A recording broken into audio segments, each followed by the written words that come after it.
here, I'm going to call with this hand. Most people arrange bets on this flop, so I don't really incentivize to raise with ace jack.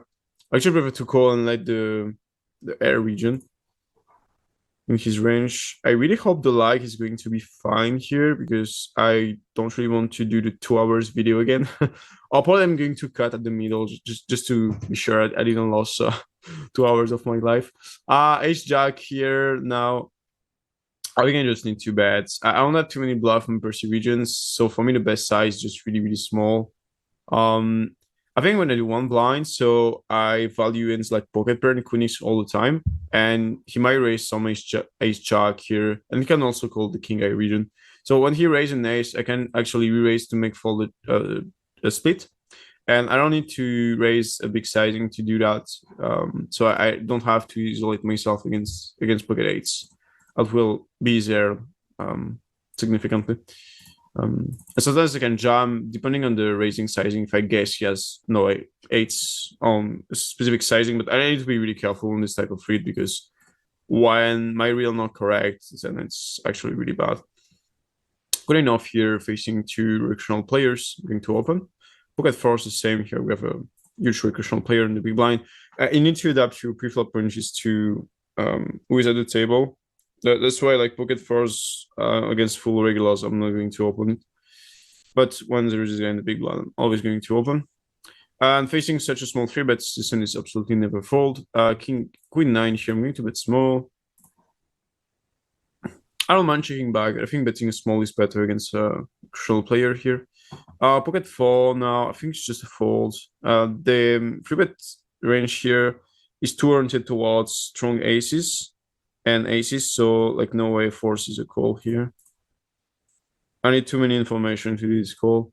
Queen 9, he tanked for a while. I think on the king is actually better to check now because they have a plan.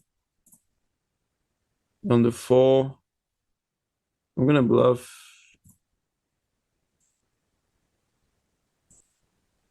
Tongue check is really not ideal. And now it's just a fold. I think bet check bet works better with this hand, especially when he tanked for his life. I think it's better to check, so like against all close to all sizing, you can raise on the river. So let's summarize my year a little bit. First, I want to talk about.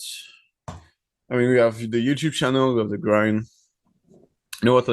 Let's randomize. Okay, so if the hour is pair, I'm going to talk about the YouTube channel, and if it's unpaired, I'll talk about something else.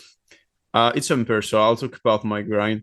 Look at king queen off here. I'm gonna fold. King jack. I don't know what this tag means. I'm going to free bet that. Obviously, really lose free bets, but this guy in the big blind again, and this guy, I think he has the tight tag, so I don't expect any forward bluffs, which means the EV of my hands are going to improve in position because I have a higher equity realization in this line. King jack, obviously check, and nothing else to do here. You really don't want to bet fold you end. And on the turf facing half pot here, I'm not sure if like ace king is actually going to bet half pots. It seems he has a lot of random a6 here. So what I'm gonna do is I'm going to raise really small. If he re-raise, I'm folding because it's 2 pair plus. And if he's calling, then I can value bet the river more clearly. So I think my end's playing better this way. I think when he has 2 pair, he's at least going to think about it. So I'm gonna value bet. I think jamming is a mistake because if you start folding too much the a6 region, I'm just going to bet against a better end. And in this scenario, like the AV drops significantly and then the value bet is terrible. So I'm going to do something like half pot, and I don't think he's folding an ace ever. So yeah, I'm gonna do half pot here. And if he jams, things to fold. He folds directly. Okay. I like my line here. Yeah, the leg is really tilting. I asked for a computer at Christmas, but it didn't came. So I'll just buy one myself. King Queen here, obviously a fold against a free bet from an unknown in this pool. You can call this because against like an opponent playing decently, this end is like not a really high EV call of 4-bet. And ace-8 is a call here against his size. Shouldn't range bet queen 5-3, and if he is, you call this type of hand. On the turn, actually, I don't mind calling here because I think most players here have all the Jack 10, 10 9, King Jack, often afraid to pull the third barrel, and he doesn't really have better hands than ace 8.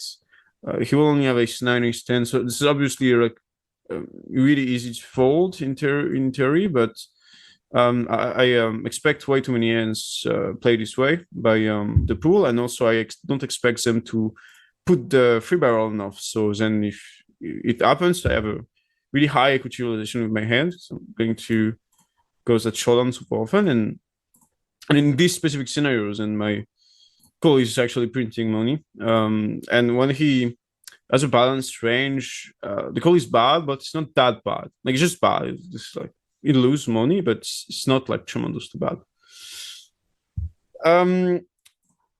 Yeah, so let's talk about migrant. Maybe it's better actually to play on one table now. I was apical, believe the year I had.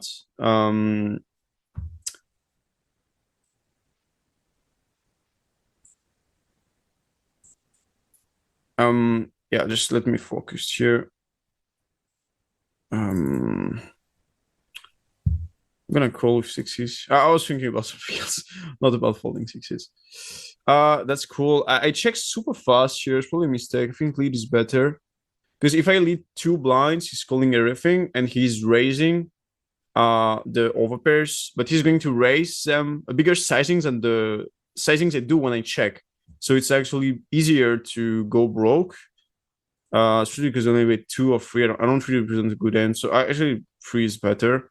I'm gonna jam now. He's always calling an overpair, I guess. I would like to tank because it says to them I have a tough decision and nobody's going to fold more, but a lot of people are going to call more with a plan to fold. So yeah, let's jam and see what happens. It's okay if folds something like jacks, for example. I think it's the only end will fold. Queens will never fold, and 9s, 10s have the redraw, so I don't expect Zen to fold. I don't expect enough like king queen off play this way, putting enough money in the pot on the turn and the river. So you really need to jump here. Ace queen now. Again, this guy. I'm going to bet small. You should have some check on this ball also. It's okay to play this as a range bet. Ace queen on the turn. Can I value bet the ace queen here? I think I'm just going to check and value bet the river and call the river if he bets. Jack 10 here against free bet. I'm going to go with the aggressive 4-bet here. And ace queen now. I'm going to value bet. Like this hand is strong enough to value bet. You should block. Maybe he's going to fold too much. But should really bet everything beats me. So I'm not really sure. I'm gonna bet 1 blind here. I don't think people bluff raise because the range they can bluff raise with are actually betting the river. So yeah, I think I just have enough value here. You call with king 4, okay. Yeah, finally I can talk about my year. So I was actually quite happy about the year I had. I stopped playing on 5KNL in January, like on GG. I continue to play Ice Stakes live and also online and Club GG mainly. And it went pretty well for me. I mainly play 1K, 2K this year and a bunch of 400NL, 600NL. So a lot of months I didn't put too much volume. So some months I did great volume on. I did the Bankroll challenge this year in April. It's the first time publicly I was like speaking a bit about my results. And I announced it at the beginning of April that I'm going to do a Bankroll challenge. There were like 2 things I wanted to do. It's like 50 to 10,000, but actually I think this one is not. It's just too boring for me. So I decided to do like 5 to to 30k in 1 month, and this is a really weak sizing. From my experience, like this sizing has nuts in there. So I'm going to raise, but like there is like decent chance I'm going to get raised here. Jack 4, I'm going to bet. So probably I'm going to play one table. Actually, it's way easier to talk. Yeah, I think I'm right. I should have folded this. But if he's really weak, then calling is bad. A Chinese guy who's smart, I think he has a good hand. Jeez. No, okay. Yeah, that's why I'm actually raising. Sometimes I have like a belief on one sizing, but sometimes you need to think about what's my EV when I'm wrong, what's my EV when I'm right. And here, when I'm wrong, I'm losing, but when I'm right, I'm winning super often. 97.